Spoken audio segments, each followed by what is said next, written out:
दिन सोमवार का और तारीख 16 अक्टूबर 2023 की। इस दिन नोएडा के सनसनीखेज निठारी नरसंहार में सीबीआई कोर्ट से फांसी की सजा पाए सुरेंद्र कोहली और मनिंदर सिंह पंढेर को इलाहाबाद हाईकोर्ट ने दोष मुक्त करार देते हुए बरी कर दिया है। इसी वजह से एक बार फिर से यह केस लोगों के दिमाग में तरोताजा हो चुका है। इस केस से जुड़ी कई सारी ऐसी बातें भी है जिसे आज तक गुप्त रखा गया है। आखिर क्या था निठारी का नरसंहार केस और इसमें मनिंदर सिंह पंढेर और सुरेंद्र कोहली की क्या भूमिका थी, साथ ही इस केस में कब कब क्या क्या डेवलपमेंट हुए और आज यह केस कहां पर आकर खड़ा है। आइए आज के इस वीडियो में हम आपको सब कुछ विस्तार से बताते हैं, पूरे सिलसिलेवार ढंग से। तो चलिए अब इस कहानी को बिल्कुल शुरू से शुरू करते हैं। हेलो एंड नमस्कार, मेरा नाम है प्रशांत और आप देख रहे हैं बेजोड़जोरा.com का यूट्यूब चैनल। दोस्तों, देश की राजधानी दिल्ली से सटे नोएडा के सेक्टर 31 में एक छोटा सा गांव है। उस गांव का नाम निठारी है। साल 2006 के जनवरी महीने से निठारी के आसपास गांव के बच्चे गायब होने लगे। लोग पुलिस के पास जाते तो पुलिस कहती, अरे कहीं इधर उधर गया होगा, वापस आ जाएगा। उस गांव के लोग गरीब परिवार से थे, फिर भी पुलिस के भरोसे बैठने की बजाय वे खुद ही अपने बच्चों को खोजने लगे। बच्चों के गायब होने के सिलसिले में 7 मई 2006 को सेक्टर 19 के गदरपुर की दीपिका उर्फ पायल लापता हो गई। 20 साल की पायल के पिता नंदलाल पुलिस के पास गए तो उन्हें भी पुलिस ने कहा अपने किसी दोस्त के पास चली गई होगी, वापस आ जाएगी। लेकिन नंदलाल बाकी लोगों की तरह हाथ पर हाथ रखकर बैठने वालों में से नहीं थे। उन्होंने जब अपनी बेटी दीपिका को खोजना शुरू किया तो उन्हें एक रिक्शा वाला मिला जिस पर बैठकर दीपिका अपने घर से निकली थी। रिक्शे वाले ने बताया कि दीपिका मेरे रिक्शे पर बैठी और सेक्टर 31 में D5 कोठी के सामने उतरी। वह अंदर से पैसा लेकर आने की बात कही, जिसके बाद वह अंदर तो गई लेकिन काफी वक्त तक बाहर नहीं आई। मैंने जब दरवाजा खटखटाया तो एक व्यक्ति बाहर निकला और कहा वह तो यहाँ से निकलकर जा चुकी है। इतनी जानकारी होने के बाद दीपिका के पिता नंदलाल ने D5 कोठी के मालिक मनिंदर सिंह पंढेर पर FIR दर्ज करवाना चाहा, लेकिन पुलिस ने FIR दर्ज ही नहीं किया क्योंकि मनिंदर सिंह पंढेर एक करोड़पति और रसूखदार आदमी है। उसकी पुलिस में अच्छी खासी पहचान थी और इसका वह नाजायज इस्तेमाल कर रहा था। इसके बाद नंदलाल एक वकील करते हैं और नोएडा के सेशन कोर्ट में पहुंच जाते हैं, जिसके बाद कोर्ट मनिंदर सिंह पंढेर के खिलाफ FIR दर्ज करने का आदेश देती है।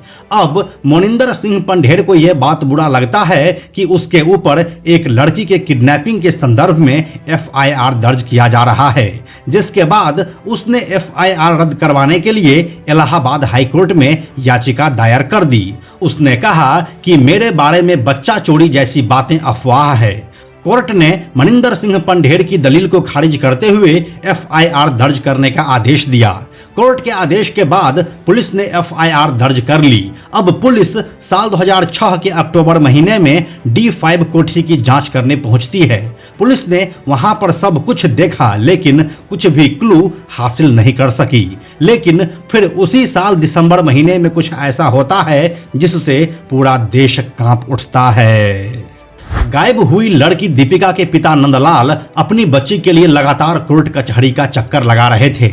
उन्हें ऐसा करते देख जिन और लोगों के बच्चे गायब थे वह भी नंदलाल के साथ आ गए। इलाके में जिनसे भी लापता बच्चों के बारे में पूछा जाता सभी कहते कि आखिरी बार D5 कोठी के सामने उस बच्चे को देखा गया है।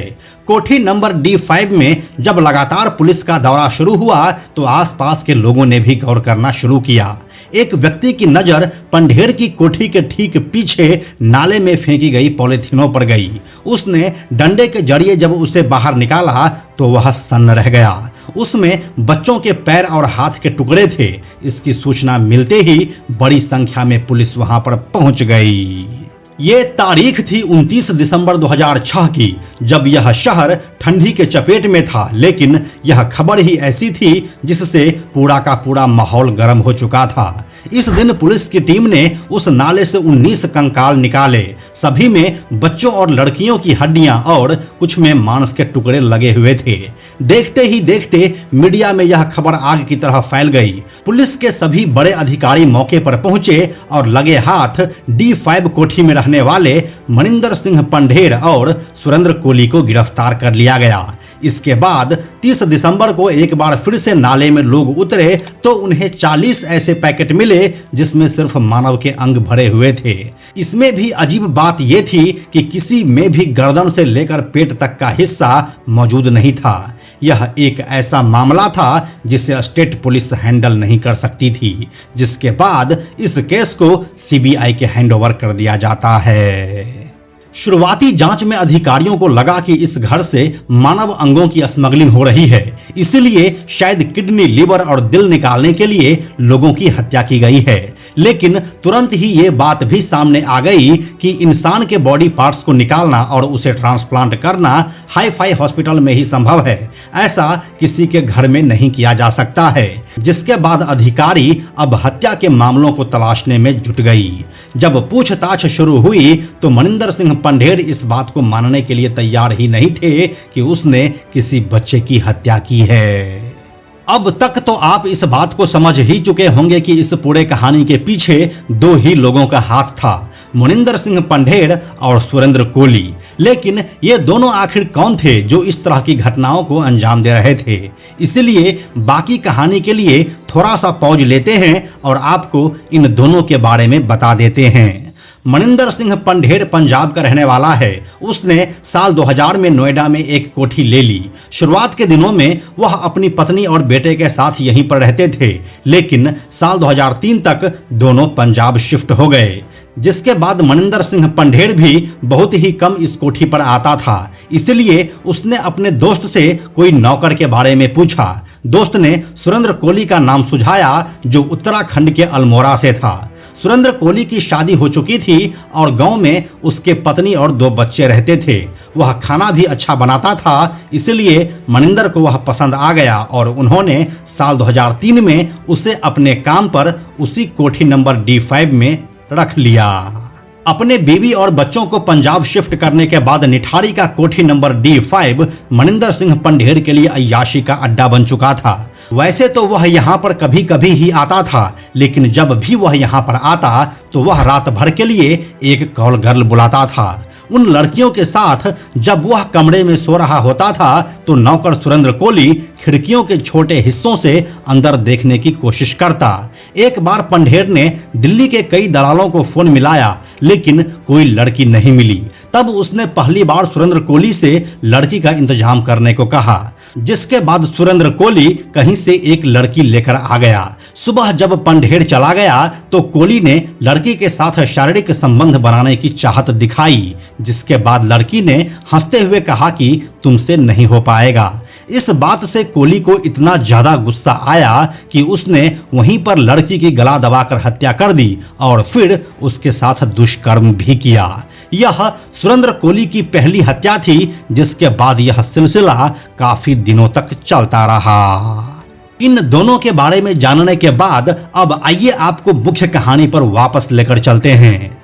5 जनवरी 2007 को पुलिस मनिंदर सिंह पंढेर और सुरेंद्र कोली को लेकर गुजरात के गांधीनगर पहुंच गई। यहां पर उनका नार्को टेस्ट हुआ। इसके बाद 10 जनवरी को CBI और पुलिस ने दोनों से पूछताछ के लिए एक गुप्त जगह चुनी। ऐसा इसलिए क्योंकि दोनों को लेकर जनता में इतना ज्यादा गुस्सा था कि अगर वे मिलते तो उन दोनों के साथ पब्लिक कुछ भी कर सकती थी।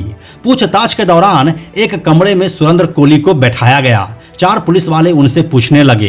पुलिस ने सारे तरीके अपनाए और फिर कहा कि मनिंदर सिंह पंढेर ने तुम्हारे नाम से सब कुछ बोल दिया है और अब तुम नहीं बचने वाले हो। जिसके बाद सुरेंद्र कोली सच बोलना शुरू किया। उसने कहा, मैं बच्चों को टॉफी और बिस्किट के बहाने घर के अंदर बुलाता था, फिर उनका गला घोंटता और उसके साथ दुष्कर्म करता था। इतना करने के बाद उसे बाथरूम में ले जाकर उन्हें छोटे छोटे टुकड़ों में करता और फिर पेट के हिस्से को कुकर में पकाकर खा लेता था। सुरेंद्र कोहली के इस स्टेटमेंट के बाद पुलिस के चारों इंस्पेक्टर इतने डर और घिन से भर गए कि वह दोबारा पूछताछ के लिए तैयार ही नहीं हो रहे थे। फिर बड़े अधिकारियों ने किसी तरह से उसे समझाया, तब जाकर बात बनी। पहले सुरेंद्र कोहली के हाथ को बांधा गया और उसके बाद 10 पुलिस वाले इकट्ठा बैठे, तब जाकर आगे की पूछताछ शुरू हुई। पुलिस में मनिंदर सिंह पंढेर और सुरेंद्र कोहली के खिलाफ कुल 17 मामले अब तक दर्ज हो चुके थे। पैकेट में मिले मांस के टुकड़ों और हड्डियों के जरिए 7 फरवरी 2007 को पिंकी नाम की एक लड़की की पहचान कर ली गई, जिसके बाद 8 फरवरी को दोनों ही आरोपियों को 14 दिन की सीबीआई कस्टडी में भेज दिया गया। मई 2007 में सीबीआई ने रिम्पा हलदर नाम की एक लड़की की किडनैपिंग, रेप और मर्डर मामले में जो चार्जशीट फाइल की थी, उसमें पंढेर को बरी कर दिया गया। जुलाई में अदालत की फटकार के बाद सीबीआई को पंढेर को भी कोहली के साथ आरोपी बनाना पड़ा। साल 2009 से लेकर 2021 के बीच अब तक 12 बार इन दोनों के विरुद्ध फांसी का फैसला सुनाया जा चुका है। 13 फरवरी 2009 को सीबीआई की स्पेशल कोर्ट ने रिम्पा हलदर मर्डर मामले में सुरेंद्र कोहली और मनिंदर सिंह पंढेर को फांसी की सजा सुनाई। 11 सितंबर 2009 को इलाहाबाद हाई कोर्ट ने एक मामले में पंढेर को तो बरी कर दिया, लेकिन सुरेंद्र कोहली को फांसी की सजा सुनाई। 4 मई 2010 को सीबीआई की स्पेशल कोर्ट ने 7 साल की आरती के मर्डर के मामले में दोनों को फांसी की सजा सुनाई। 28 अक्टूबर 2014 को सुप्रीम कोर्ट ने सुरेंद्र कोहली की फांसी पर पुनर्विचार याचिका को खारिज कर दिया। फिलहाल इसके बाद 9 साल बीत गए, लेकिन अभी तक सुरेंद्र कोहली को फांसी नहीं हो सकी है। 17 में से 13 मामलों के फैसले आ चुके हैं। 12 मामलों में सुरेंद्र कोहली को फांसी की सजा सुनाई जा चुकी है। पिछला फैसला 26 मार्च 2021 को आया था, उसमें कोहली बरी हुआ था। सुरेंद्र कोहली ने इस मामले में खुद ही अपनी पैरवी की थी, उसकी तरफ से खड़ा होने वाला कोई नहीं था। सुरेंद्र कोहली के परिवार के लोग कहते हैं कि अगर उसने ऐसा घिनौना काम किया है तो उसे माफी नहीं मिलनी चाहिए। लेकिन इसी बीच 16 अक्टूबर 2023 को इलाहाबाद हाईकोर्ट ने दोनों को मिली फांसी की सजा को रद्द करते हुए उन दोनों को बरी कर दिया है। देश और दुनिया को झकझोर देने वाले नोएडा के बहुचर्चित निठारी कांड में 18 साल बाद भी 18 मासूमों और एक महिला को इंसाफ नहीं मिल सका है। इन सभी की दुष्कर्म के बाद हत्या कर दी गई थी। शरीर के अंग और कंकाल नाले और झाड़ियों में मिले थे। इस मामले की जांच यूपी पुलिस से सबसे बड़ी एजेंसी सीबीआई तक पहुंची। खुद के कबूलनामे पर सुरेंद्र कोहली और मनिंदर सिंह पंढेर आरोपी बनाए गए थे, जिसके बाद सीबीआई की ट्रायल कोर्ट ने दोनों को फांसी की सजा सुना दी, जिसे इलाहाबाद हाई कोर्ट ने सबूतों के अभाव में रद्द करते हुए दोनों को बरी कर दिया।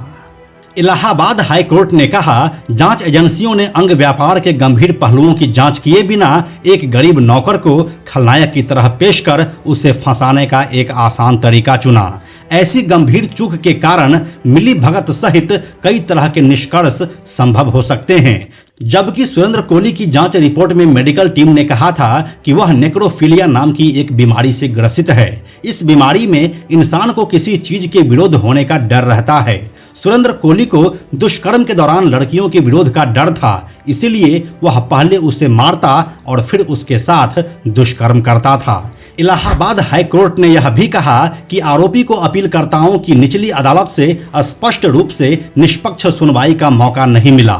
साथ ही अदालत ने इस तथ्य पर भी गौर किया कि अभियोजन पक्ष लगातार अपना रुख बदलता रहा है। वह पहले पंढेर और कोहली पर संयुक्त रूप से आरोप लगाए, बाद में सारा का सारा आरोप सुरेंद्र कोहली पर मढ़ दिया गया।